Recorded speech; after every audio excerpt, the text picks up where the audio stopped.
Hello and welcome to today's webcast, What Keeps You Up at Night, which is a review of Inside Higher Ed's 2022 survey of college university presidents. I'm Doug Lederman, editor and co-founder of Inside Higher Ed, and I'm joined today by my co-editor and co-founder, Scott Jaschik. We are going to run through in the first half or so of the presentation. We're going to run through the results of the survey and offer some modest analysis of it. And then in the second half of the presentation, Scott and I will take your questions. You don't need to wait until then, though, to submit them. And we encourage you to start typing any questions you have or thoughts and things you'd like us maybe to explore a little more deeply into the Q&A box. There's a unit, there's a icon on the bottom of your screen, and you can put your comments in there. We will not be reading your name or institution or anything with your questions unless you specifically put them in there. And if you think it would help us to have that kind of information to answer your question, either a type of institution or sector or something identifying that would be help us answer your question more informed, in a more informed way, please go ahead and do that. A couple other housekeeping items before we get started. We are recording today's session and transcribing it for those who need it. Jessica has put a link to the transcription in the chat box, which is where a lot of the housekeeping stuff is. And then other thing is that before we begin, I just want to offer a note of thanks to the sponsors of the President Survey.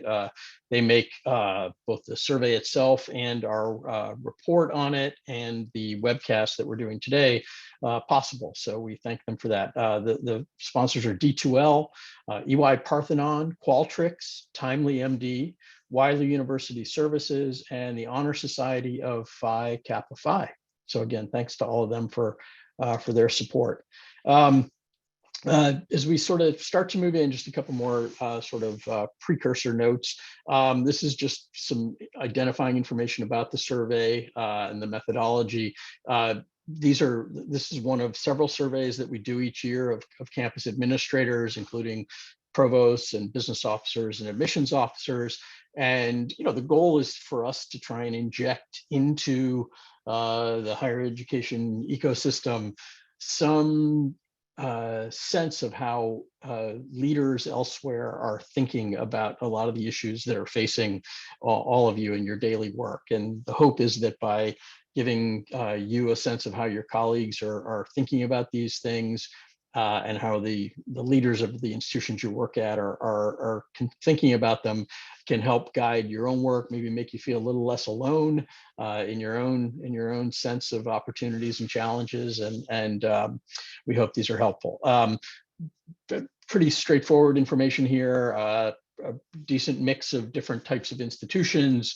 Every response is coded, is private. There's no identification of the respondents, but there's some tagging done by our survey partner Hanover Research, so that we can tag and break down and provide some more granular data by sector and institution type, et cetera, which can help you in your sense of the overall picture. So now time to sort of dive into the results. Our first set of slides are about kind of the closest thing we have to a consumer confidence survey, where we ask presidents to assess the financial stability of their institutions. And the sort of overarching data this year was that almost more than 3/4, 77% agreed, 31% strongly. We asked them to assess the confidence, their confidence in their institution's financial stability over 5 and 10 years. And these are the 10-year data, which are the ones that we tend to focus on because they're a little bit further out and maybe a stronger sense of where they think their institutions are going. And as I said, about 3/4 agree or express confidence in that sort of midterm viability and sustainability and stability. Not surprisingly, as is true of so many things in higher education, pretty significant differences at the sector level, where you see here that presidents of public doctoral universities and of private baccalaureate colleges express the most confidence. Those are the bars to the far right of your screen. And 47% of private college leaders strongly agree that they're confident in their institution's financial stability over a decade. That's up from 27% a year ago. A pretty dramatic change, not quite a doubling, but a pretty significant increase in the sense of four-year private college leaders. And again, thinking about that, and we'll talk about this sort of throughout the presentation, about sort of how people are thinking about that. Obviously, institutions got a big infusion of federal money a year and a half ago that has given a lot of them some revenue that they might have foregone, and suspect some of them also made some structural changes in their institutions over the last couple of years that might have reduced their expense structures a little bit. So that may be attributable why we're seeing that increase. Leaders of public master's and bachelor's institutions and community colleges were a little bit less expressed a little bit less confidence, but still much more confident than less. And just a couple other notes on this slide. Presidents of colleges in the Northeast were less likely than their peers elsewhere to express confidence in their 10-year outlook, and presidents in the South were most likely to express confidence. Again, probably not shocking, but interesting to note. The next slide, and this is a set of questions we haven't asked before, and it's designed to go a little deeper into the sort of psychology and how people are thinking. And we asked this question specifically because the world is such a variable place right now, and thinking about, so we asked presidents to assess their current situation compared to 2019, to a year ago, and to project a little bit to a year from now. And I'll be honest, I sort of expected more presidents to think that they might be in worse shape a year from now because of the disappearance of that federal money, and the fact that that money was going to largely fall away and have been spent. But in general, presidents were they rejected the idea largely. You'll see on that bottom chart that they rejected the idea that their institutions are in better shape now than they would be a year from now. So they do believe that things are, in general, more likely to agree that things are going to get better a year from now than they are now. And taken together, I think this suggests a pretty confident group of college leaders. And and I'll admit that it's a little overly rosy from my perspective, and in trying to understand why. I think there are a lot of things at play. We quoted one former president in the article we wrote about the survey saying, "I read this as people were pretty much on a high, saying, phew, we got through that, and it's starting to feel normal again. What you may have got here was what they felt, not their pure intellectual assessment. It just feels so much better after being under so much pressure." I thought that made some sense, and we've had a lot of conversations about sort of how people are feeling about that, and interested in hearing from maybe some of you in the Q&A about how you read these numbers. I'm going to shift now to talking a little bit about a set of questions we asked about the pandemic's impact on higher education, on the sort of landscape that we're all dealing with. And what you see on this slide is a couple of charts that describe that make it clear that presidents recognize that things are changing in higher education. And I guess the top one essentially has most presidents agreeing that their institution needs to make fundamental changes in their business model, programming, other major operations. And the other one on this chart, again, shows pretty overwhelming views that the pandemic sort of led to changes for the institution. Some of them, either clearing the way for changes they might have wanted to make otherwise, a general sense that some of the things they did during the pandemic will linger and be held on to going forward. I guess what struck me is, whoop, sorry. Yes, Scott just pointed out there's a problem with the, please ignore, I put that in somehow that flipped to be backwards. I will, apologies for that. But I guess what struck me about this slide is that there's a general perception that even though that higher education is in a state of flux, and that they need to make significant changes, but there is also, as you'll see on the next slide, maybe a little bit less sense that that their own institutions need to change. And I think a sense that as things start to return to normal, what you see on this slide is quite a bit fewer presidents this year than last year, for instance, saying that there was whoops, sorry about that, that they saw an opportunity to make changes at their institution that they otherwise wanted to make. 27% this year compared to 37% last year.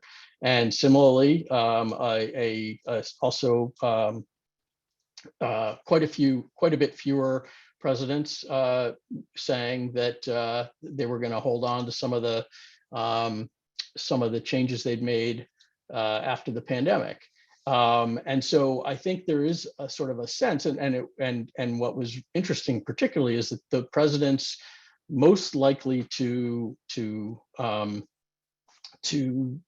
have reduced numbers, to see change as less needed, were at those places that are expressing the most confidence about their institution's financial position. So in other words, presidents of private baccalaureate colleges, only 68% of them this year, compared to 82% a year ago, said that the pandemic had created an opportunity for their institution to make other changes that their leaders had wanted to make.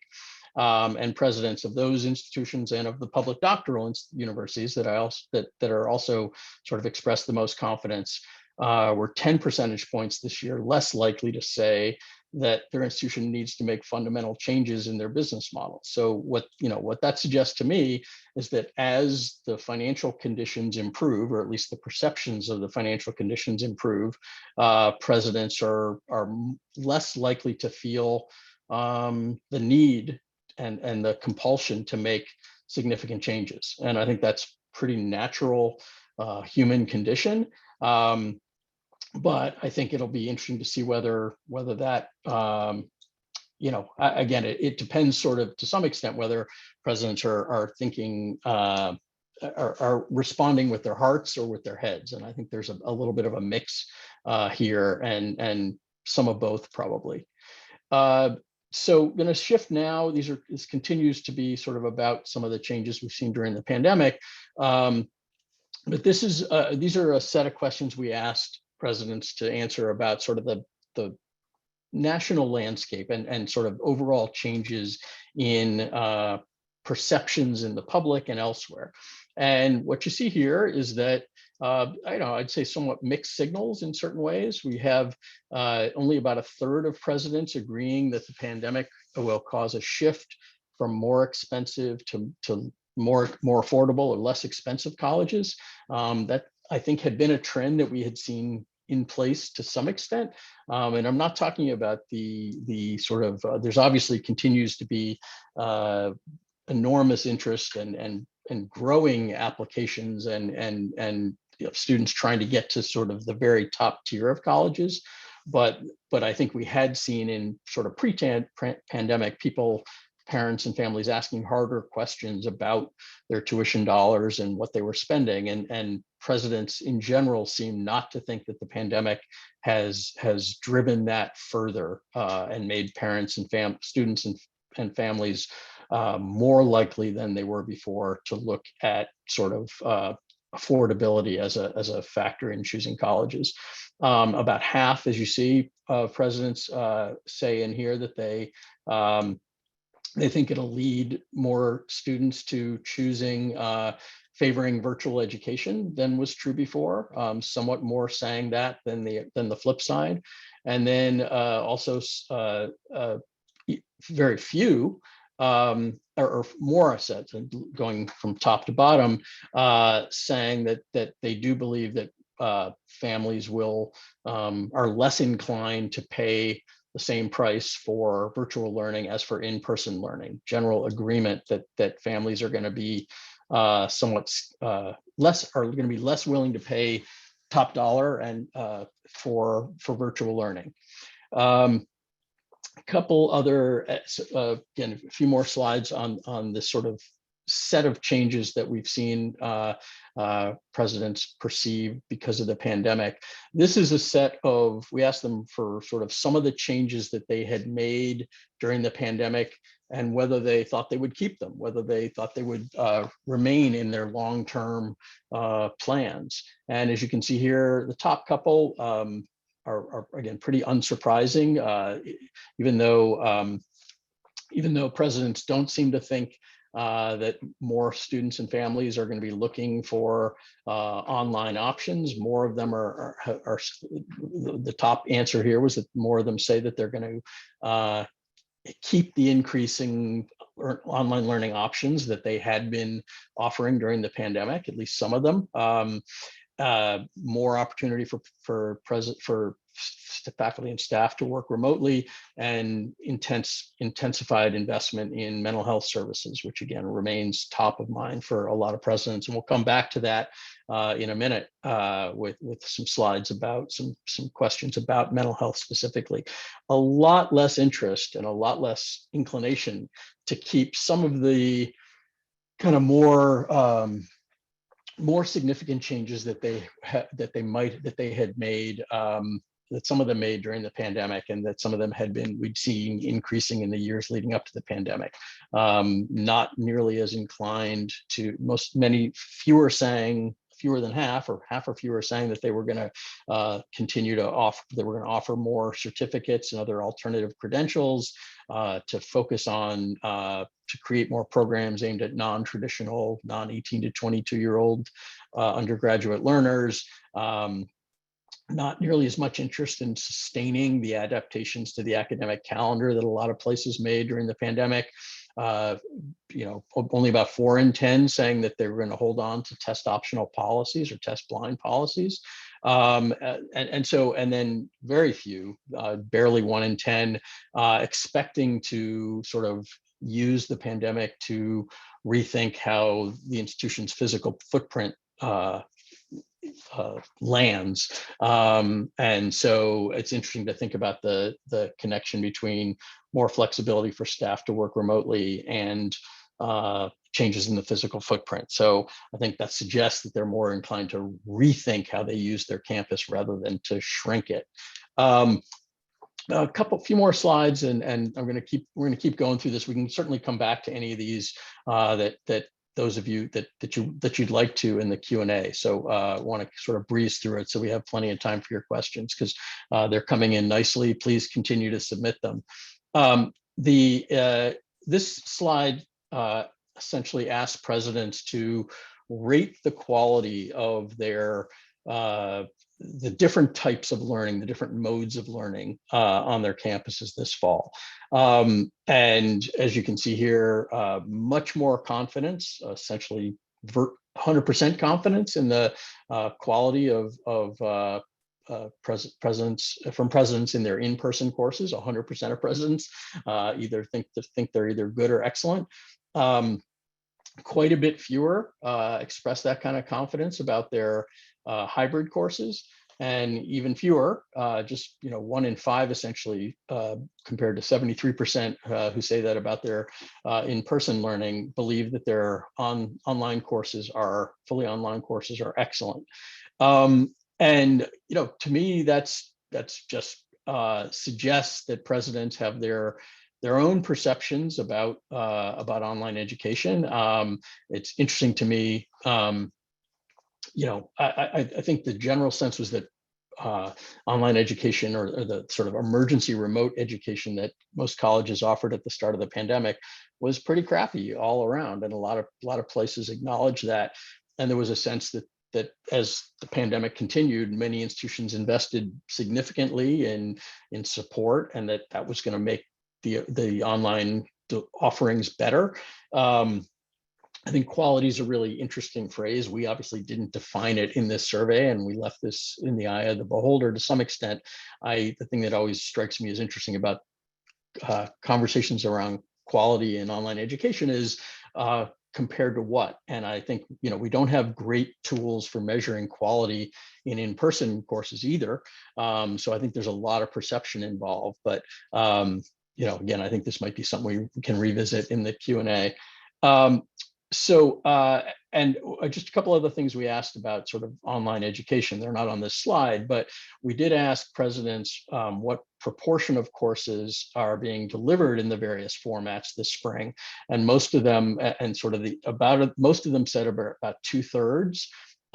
And they estimated that it was a little higher than sort of the proportion of in-person courses was 71%, they estimated, in 2019. And then we asked them to look ahead and predict and say what proportion of the courses they thought would be delivered in person next spring. And the president's sort of the average answer was 68%. So continuing to sort of edge back to where it was in 2019, they thought. And when you think about sort of the president's saying on the couple slides ago that they don't think families will pay as much for online, it's not surprising maybe that presidents are pushing hard to try and return as much of the instruction to in-person as they can. The last couple slides on sort of the impact of the pandemic before we shift to a couple other topics. This is a set of questions. We asked a set of questions that we hadn't asked for a couple of years around collaboration with other institutions up to and including merger. And more than half of presidents, as you see on this slide, think that their institutions should combine academic programs with those of another college or share administrative functions with another college within the next 5 years.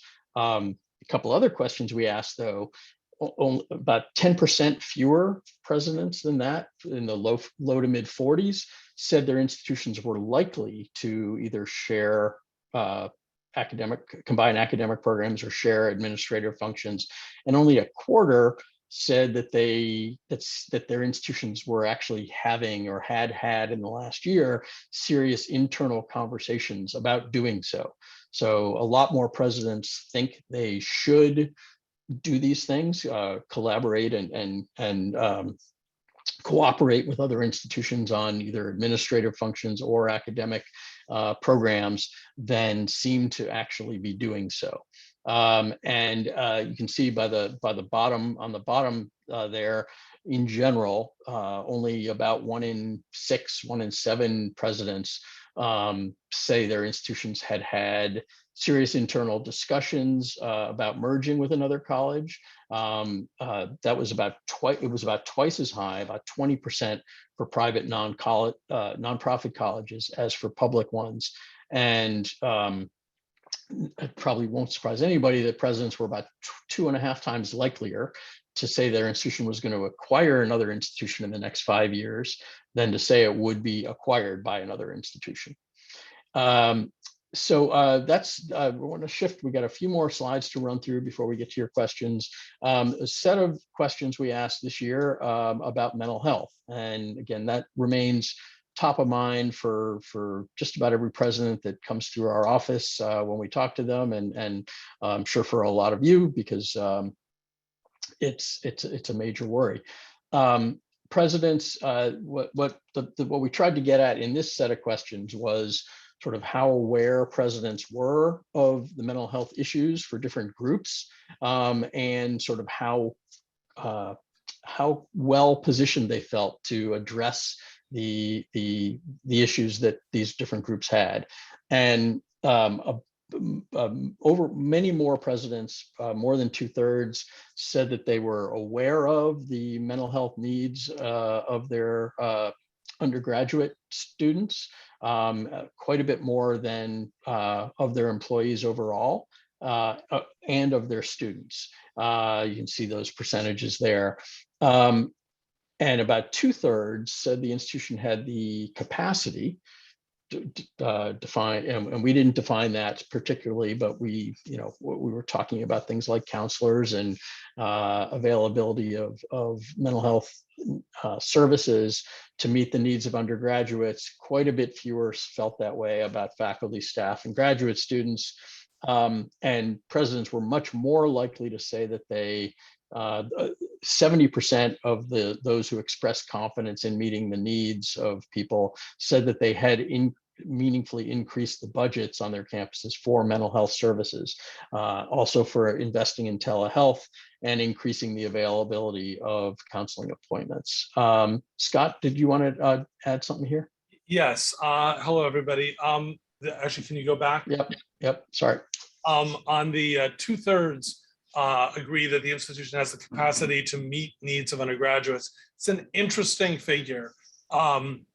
And I tend to believe that the presidents who said that truly believe it.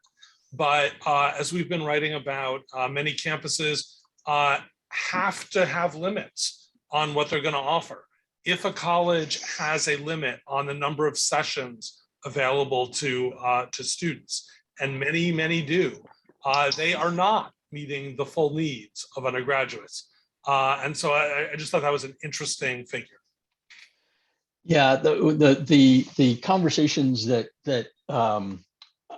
been hearing presidents increasingly have is, and hearing people who are sort of mental health experts have, is trying to broaden the definition of how institutions are meeting people's needs. I mean, I think it's almost impossible for institutions to fully meet the needs, the demands for counseling appointments. And I think one of the bigger questions is going to be around whether institutions can do more things sort of downstream in terms of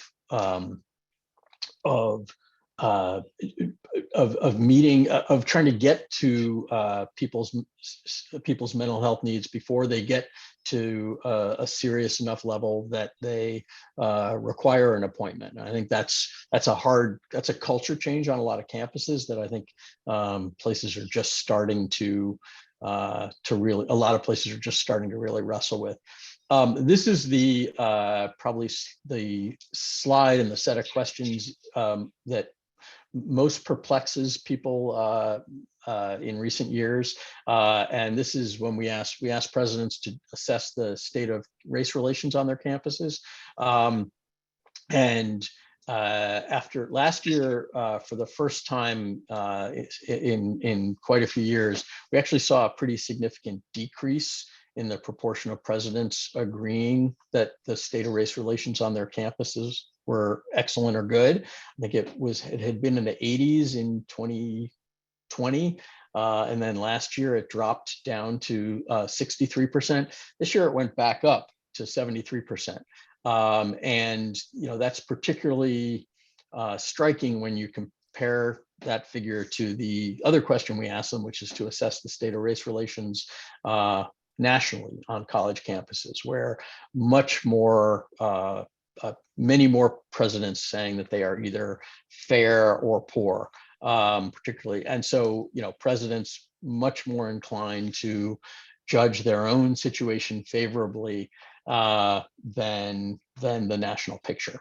And that tends to boggle the minds of a lot of people we get to analyze these results. So anyway, Scott, did you want to come back in? Yeah, I just wanted to comment on that statistic. The thing that I think is happening is presidents are evaluating, did we have major protests or a controversy specifically about race this year? And if their answers were no, or just a few, that enabled them to pick good or excellent. I think if you really want to know how campus race relations are, you need to ask students. and asking students, I think it would be overwhelmingly that they are not good, particularly if you ask Black students and Latino students. So they did change last year, but I think they're maybe too quick to change back. Another last couple slides here before we turn to the questions. Very limited worry among presidents about and limited expectations. I don't know if the presidents are answering this. The question was posed if the Supreme Court curtails the use of affirmative action. Maybe some presidents are assuming that it won't, but having posed the question in that way, most presidents envision very little impact from the Supreme Court decision on their own campuses. That may be logical at certain institutions that have completely non-selective admissions and maybe really significant numbers of minority students, maybe some community colleges. But I think it's fair to say that there's likely to be some impact at a lot of institutions. Again, some of it will depend on how the Supreme Court rules and how much it curtails the use of racial considerations in admissions and potentially other areas. So a very narrow decision, I suppose, could limit the impact, but I think there's a little bit of blinders on here. Scott? Yeah, I would agree, particularly in the light of the news last week that the potential new justice of the Supreme Court is going to recuse herself on the Harvard case. That leaves two justices who are committed to affirmative action in higher ed. And you don't know how people are going to vote, but I'd say it's quite likely that we're going to have real changes, and that in the financial aid area in particular, many colleges have financial aid programs for minority students, for women, for men. I think this is going to be a big deal, and colleges are going to have to deal with it. So last two slides before we get to your questions, and I'm going to breeze through these, although I think this is an important topic. We've asked a set of questions around the image of higher education and sort of how higher education is viewed. And what we saw this year, I think, is greater recognition on the part of presidents about sort of both the impact of questioning about higher education, particularly among Republicans, although it's obviously not. Party lines are a little funny these days, but as you see here, from 2 years ago when we last asked this set of questions, pretty significant increases on a bunch of fronts about both the sort of impact and maybe the most interesting one to me is the second from the bottom one, where 44% of presidents acknowledged as accurate the idea that colleges are intolerant of conservative views. That was up, not quite double, but a pretty sharp increase from 2 years ago. But also, maybe most importantly, acknowledgement of the impact of those perceptions on public policy, on funding, probably for public colleges, et cetera. Last slide, and again, I can leave this up here for a second and have you read them, but we touched on a bunch of different topics, and that are some of which are interesting, but again, I want to make time to get to your questions. So let's do that now. I want to again offer thanks to our sponsors, and Scott, you want to take it away? First question. Sure. We have a question that says, since 45% of all four-year schools were permanently ACT, SAT optional pre-pandemic, and 78% are for fall 2022 applicants, what does it mean when you report that 40% plan to extend test optional, test blind policies? 40% of what? I took that to mean those that had just gone test optional for the first time, but I tend to think that is low based on our reporting, has found many colleges are not just announcing for fall 22 22, but for after that as well. In addition, our survey last fall of admissions directors found that they strongly support test optional policies. Notwithstanding, there's a lot of news this week because MIT announced that they are restoring the tests, and that it could be influential, except that MIT has a very, very precise curriculum for all students have to take a full year of calculus, for instance, that I think influences the way MIT sees that issue in a way that may not apply to most other colleges. So that's my take on it. Somebody wrote, great point regarding perception versus reality. This is going back to the financial questions at the beginning. Do you plan to square this perception data with hard data out there on college finances? So listen, the data that we have on college finances are lagging indicators because the best data come from the federal government, and they're not great to begin with, and they're a little outdated. What we do know, and the reason I guess I'm thinking the presidents are a little rosy-eyed here, or rose-colored glasses wearing, is that going back before the pandemic, and the sort of the data that we had from before the pandemic were that roughly 1 in 5 colleges were deemed by the ratings agencies and maybe up to a quarter other people who watch college finances to be in under meaningful financial strain, and to the point of potentially having real issues with sort of survivability. And again, what probably happened during the pandemic, we saw obviously the decline in revenues wasn't nearly as great as many feared. And places didn't have to pay. Most places didn't have to refund tuition and all sorts of things. And then, many campuses were able to bring people back sooner than a lot of us expected. And then we saw a huge influx of money from the federal government. And there's no question that places did make structural and other staffing changes that probably lowered their cost structure. So it's not surprising to me that some places may well be in better shape than they were at the start of the pandemic, or maybe even before the pandemic. I guess what is the big question for me is that as the federal money goes away, and as we are down 1 million students from where we were before the pandemic, heading into a period when we know that the demographics are getting worse in terms of the number of traditional college age students. So the next 3 to 5 years are going to be, I think, challenging. And so I think the question of sort of our presidents sort of seeing, are they looking ahead enough, or are they sort of using a shorter term prism that does involve some psychology? I think is an open one. I've got a question here that relates to that. I continue to wonder if presidents answered some of these questions honestly, or if they're just so out of touch with reality, particularly around meeting mental health needs, believing race relations on campus are good, feeling their financial position will be better in coming years than they are now. Not really a question, I guess, more of a comment.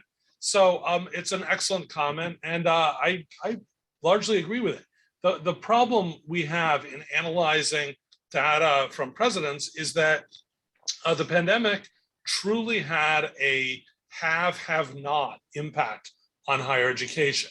And a minority of institutions, I suspect they are better represented in our survey, but I'm not sure. For a minority of institutions, the pandemic was a good thing on their finances and enrollments.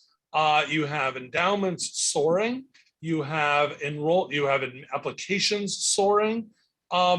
Things are now, race relations is another matter, mental health, but they had fundamentally a very good situation going on that was impossible to predict at the beginning of the pandemic, but now makes perfect sense.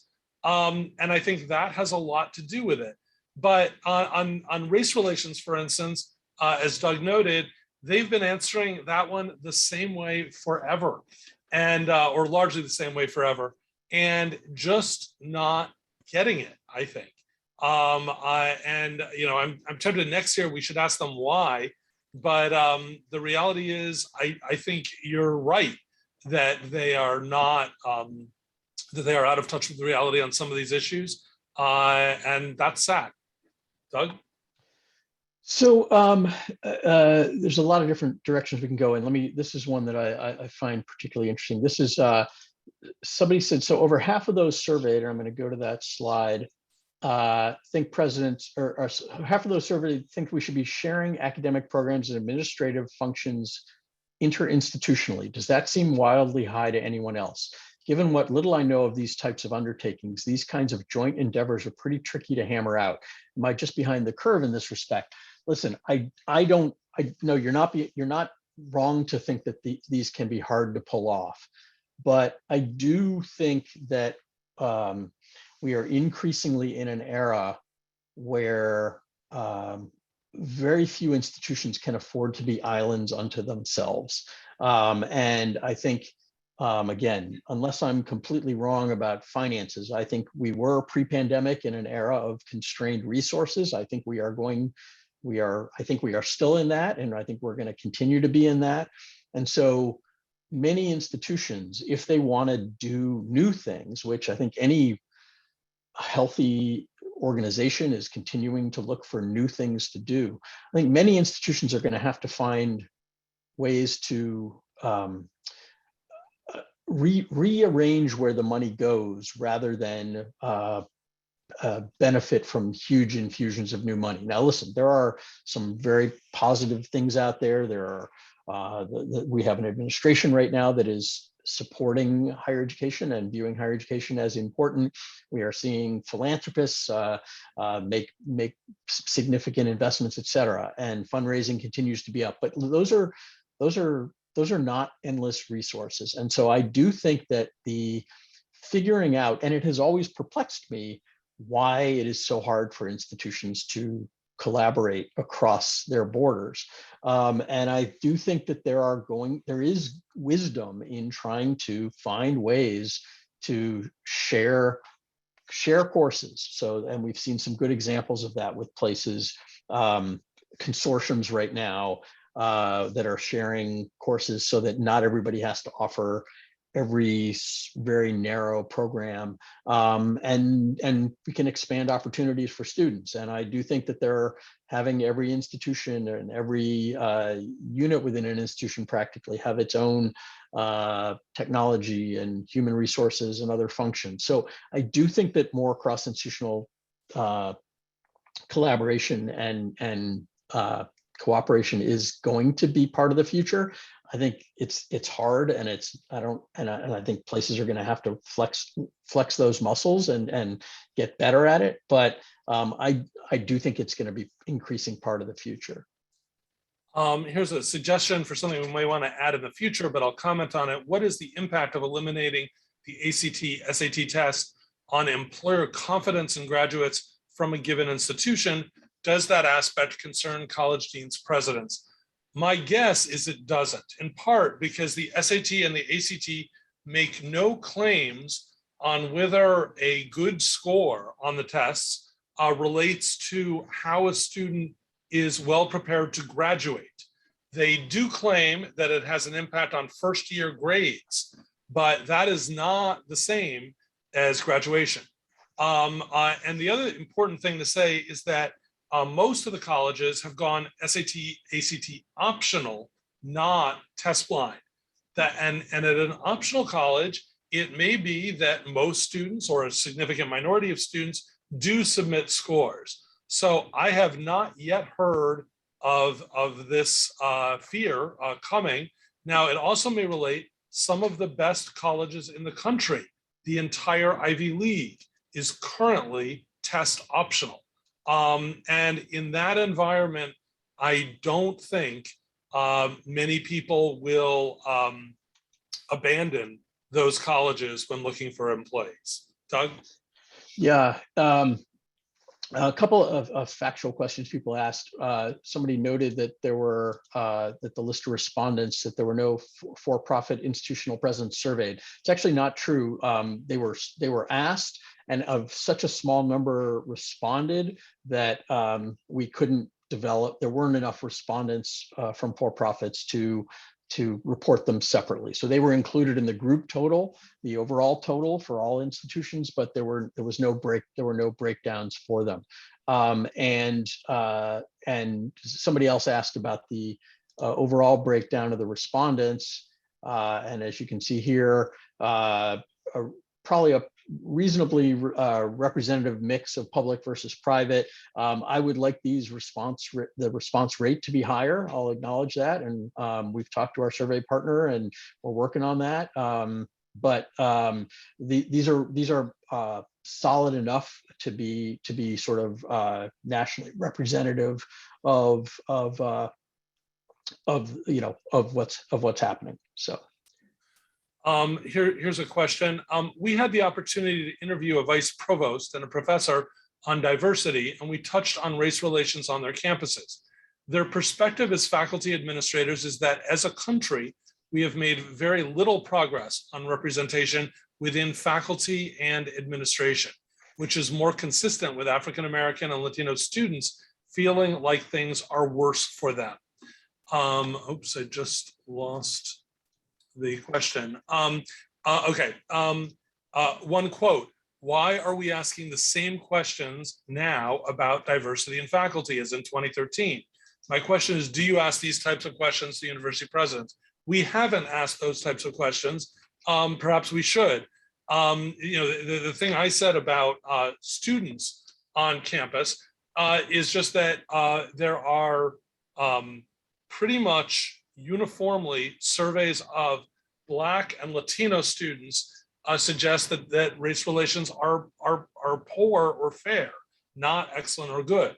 Now, white students can go either way, but frankly, if the white students think race relations are good and the Black and Latino students say they're fair and poor, that should raise a lot of questions. We are limited in the time we have for presidents to answer questions, but your suggestion is a good one. Doug?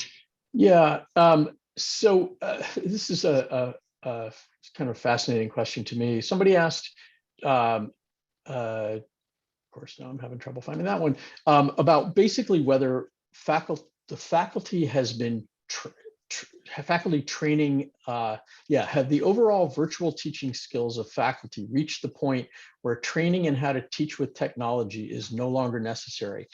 I don't think I could answer that question more strongly, no. I think institutions have historically supported and under-trained faculty and under-encouraged faculty to incorporate technology into their teaching. And again, I'm not somebody who thinks every student should be learning online, or even that students should have a significant portion of their education delivered entirely virtually. But given that students, when they graduate, are going to be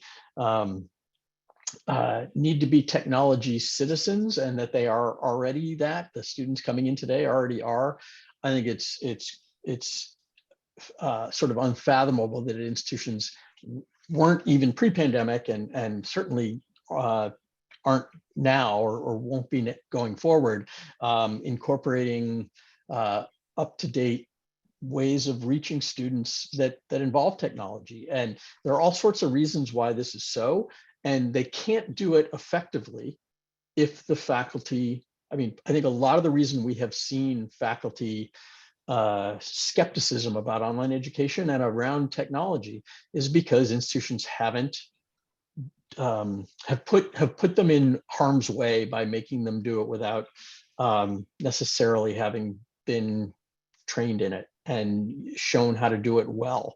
And what we saw during the pandemic wasn't high quality online education. It was emergency remote learning, and it was heroic in many ways, and institutions, what institutions did, the collection of higher education institutions did collectively was amazing, and what individual faculty members did.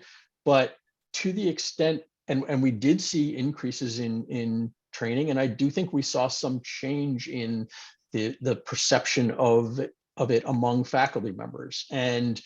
But I think for it is to do it well, and to do it in a way that actually works for students. It has to be done better, and the only way that's going to happen is if faculty members are encouraged, supported, and trained to do it well. Here's a question. Hello, can you give us a perspective on the notion that students are applying to an average of 5 to 9 more schools and thus holding out for last minute decisions? And what do students need these days to make a decision from admissions from higher education schools to make them commit? The holdout factor, it then says as a hashtag. So I think you are talking about students with money. They may want money from colleges, but these are students who generally have some money, have some support from their parents to be able to afford to go to college. There are the group I am more worried about is many students who are applying to just 1 or 2 local colleges, nothing wrong with going local, but who have not explored all of their options. And many of those students, if this year should continue the same as last year, didn't apply. And the fact is that there are fewer applications for financial aid and this relates to what I was talking about, the haves and have-nots. The reality is, in looking at admissions, the group of students who you are talking about in your question is one group of students. There's another group of students that is also equally important. Doug? Yeah, I mean, I'll read a comment from somebody who I know has been a senior administrator at several colleges and universities. She says, I find this data very concerning. My biggest concern is that a majority of presidents are not understanding the horizon and are not understanding the need to be prepared for the ongoing transition, churn, and uncertainty. I wonder if any of them asked, why would you ask if we're thinking of combining services or programs? With regard to online learning, parents may not be wanting to pay the same, but it's what many of their kids want.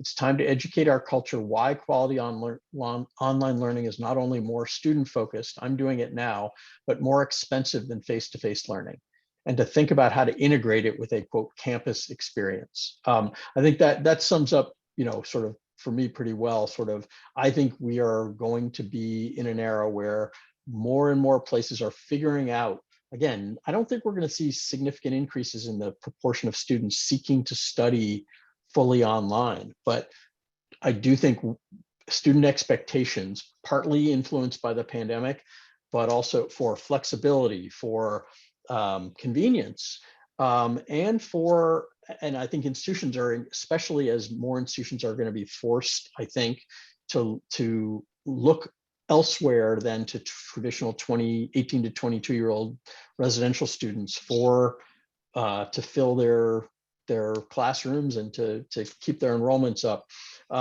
to reach people who are place-bound and work conflicts, et cetera. I think some use of technology to enable that high-quality learning is going to be increasingly essential. One of the ongoing and increasing concerns I hear from faculty is the growth in cheating and decline in student integrity. Is this issue addressed in your conversations, survey of presidents? Faculty worry about the challenges of monitoring students and the impact of graduating unqualified or underqualified students into the workforce. This isn't an issue we have typically asked presidents. We have sometimes asked it of provosts.